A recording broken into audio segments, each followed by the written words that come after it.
control the game and run the ball and create play action. Because I think Caleb does a phenomenal job outside the pocket and creating space and on the run. So putting him in those positions where you can get some play action and let him run around, make some plays, do what he does it's only in favor of the Bears. How much better? And we knew that. I think you were a fan last year, and I know your son Cam, when we talked to him, was a huge Caleb Williams fan. Yeah. How much better has Caleb gotten? And it's still not all there, but how much better is he this year than what you saw last year?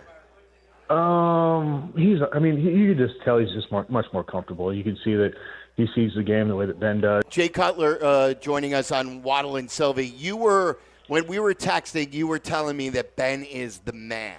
So expand on that. And it's not often that we talk about our coaches, especially offensive coaches, that way. No, not at all. He's, I was with him in Miami, as you guys know, and he was young. He's younger than me, obviously, but you could just tell he was one of those guys. He was like the Shanahans, like the young coaches that are kind of coming up in the NFL now, and they're very, very smart. They're very creative, and they can relate to players, and they know what a good player is. They know what a bad player is, and like I told you, so I was like, just if the Bears know what's good for him, just stay out of his way, let him do his thing, and see what happens. And he's it's not the prettiest every Sunday, but they're making it happen, which is all that matters in the day. I think we asked you this around the time of the hiring or when they were considering him, and we had Adam Gase on and people who had connections with Ben. Did you know at the time that Ben had a bright future, or did you not interact with him a lot? No, he did all the third down stuff. So I knew he knew his stuff. And I think when you're a young guy coming up, and whenever I was with Jeremy Bates in Denver and some of these these younger receiver coaches, kind of where they kind of stay and they start doing third downs for you, you knew he knew his stuff. But whenever we were in Miami, Adam was he was a head coach and he was calling the plays, and so everything kind of had to be tailored to what he was comfortable with. But you knew that, he had some unbelievable ideas, Ben did. And, every third down meeting on Thursday was always fun because I got to talk to him and, see what else he had in store for us. As a head coach, Jay, what do you think differentiates him from others? Because there's a lot of smart, creative guys out there, but not everybody has the ability to put it all together. What is it about him that is different from others from your perspective? I think you start looking at some of these guys like the Kyle Shanahans, the Mike Shanahans of the world, and they kind of see the game through the quarterback's eyes, and they realize that if you look down throughout the NFL, you're very rarely are you going to go far without a quarterback, and you've got to protect that guy, and you've got to see the game his way, and you've got to make it easy for him, as easy as you possibly can. And I think Ben sees the game that way. He takes a lot off, I think, Caleb's plate, running the ball, get him easy completions, using the tight ends, getting creative favorable matchups. So I think that's kind of what separates some of these offensive, gurus, if you will, from just your everyday play caller. Isn't this a reminder, too, that we'll play this game for another 100, 200, 300 years, and running the football is going to have to be a vital component because it opens everything else up? It doesn't change. This game, it's changed. The game's changed a lot. The rules have changed. But like you said, Tom, you have to run the ball. You look at Buffalo Bills. They got one of the best players in the league, Josh Allen, and they make a conscious effort to run the ball, just to take it off of him, because you have to, especially in Chicago, especially when it gets cold. Being able to control the game and run the ball and create play action, because I think Caleb does a phenomenal job outside the pocket and creating space and on the run. So putting him in those positions where you can get some play action and let him, run around, make some plays, do what he does it's only in favor of the Bears.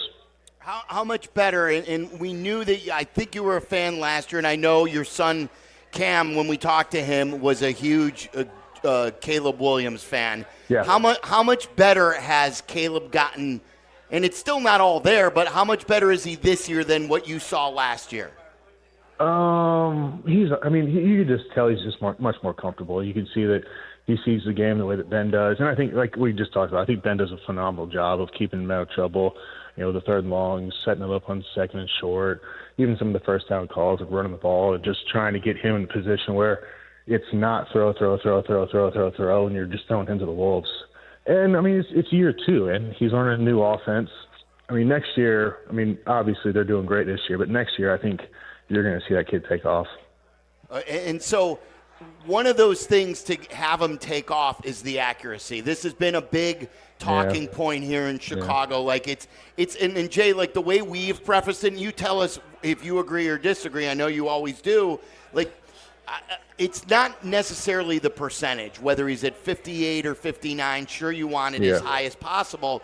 It's the open throws every now and then that he misses that has to be a layup.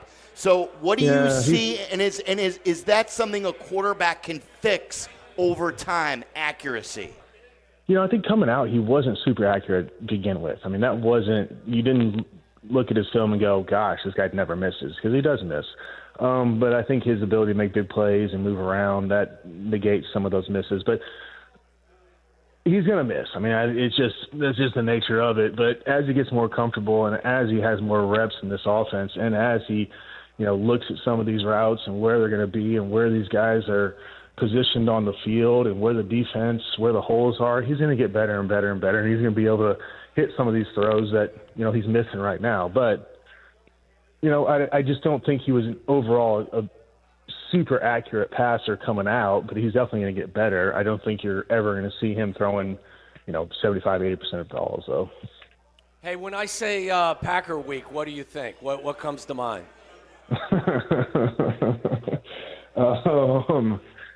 Gosh, I know how much Chicago hates them. It's always fun. I mean, I know that Chicago gets up for it.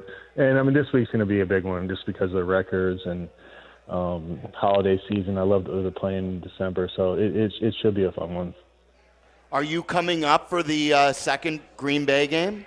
Yeah, I was talking to Camden about it a couple of nights ago. We're gonna try to figure it out and get up there. We haven't been up there yet, and I talked to Ben before the season started and haven't really reconnected with him. So wouldn't mind going up there for a few days. I know Chicago's not in my top of the list of places to visit these days, but going to see a Bears game and hanging out sounds like fun. Hey, speaking of coaching, did you coach again this year? I did. How'd it go? Better. We got better. I won't say it was a success, but it was better. I think next year we're trying to change our schedule up a little bit because the kids go to, I guess, one of the smallest public schools in the county. So we don't really pull a lot of kids. So I think we're going to try to change the schedule up a little bit, get some more competition that's, our speed, and see what happens. If you had to compare yourself to a current NFL head coach, your coaching style most resembles who?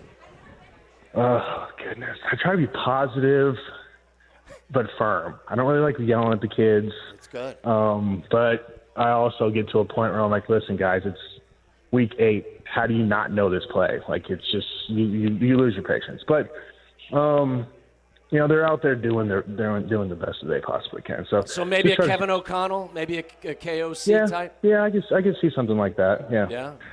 At what stage? How old do they have to be before dog cussing them is acceptable? I say it under my breath and just walk away. Okay. But I think these kids are different now. They're just built different. They know a lot more than you think they do just because they're on their phones and they have access to all this stuff. But they're a lot softer, and the rules are way different. Softer. You can't run these kids. Like, you can't do a lot of things. So, is it harder or easier to coach your own son? Harder, much harder. Why? Explain. I think my expectations probably aren't. My expectations are higher for him than for both of them than for the other kids. So it's probably not fair. So I try not to say too much. I try to give them as few words as possible and let them do their thing, and let the coaches around them try to be hard on them.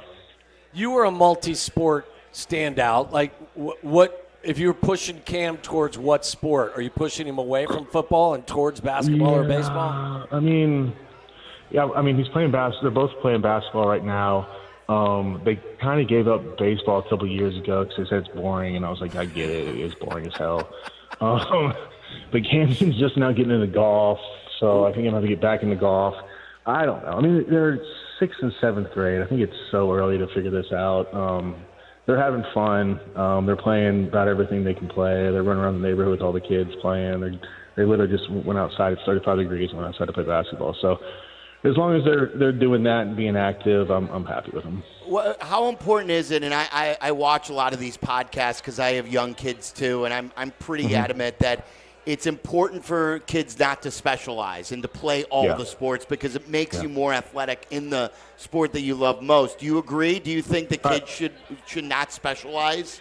I totally agree with that, especially at a young age. I mean, whenever you get to be a sophomore, junior, senior, and like you're really good at your sport and you want to kind of specialize a little bit, I get it. But I think it's so important to play other sports, lateral ability and also just dealing with other coaches, other players, being around other people because, once you get to college or if you go on to professional sports, like you're going to have a lot of different coaches, you're going to have a lot of different people around you, players around you, and you're not going to get along with everybody. So, the kids have had coaches that I don't necessarily agree with, but I'm like, hey, that's part of it. You're not going to love every single coach and every single person you play with.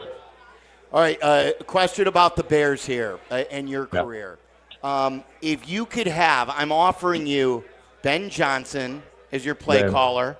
Ben is not even close. Because I was going to say or Rome or DJ or Loveland or Burden. So you're taking Ben still of any of the one over the player? Yeah, I'd rather him have a play caller, and then we'll figure out what we're dealing with, because then we can work around some things.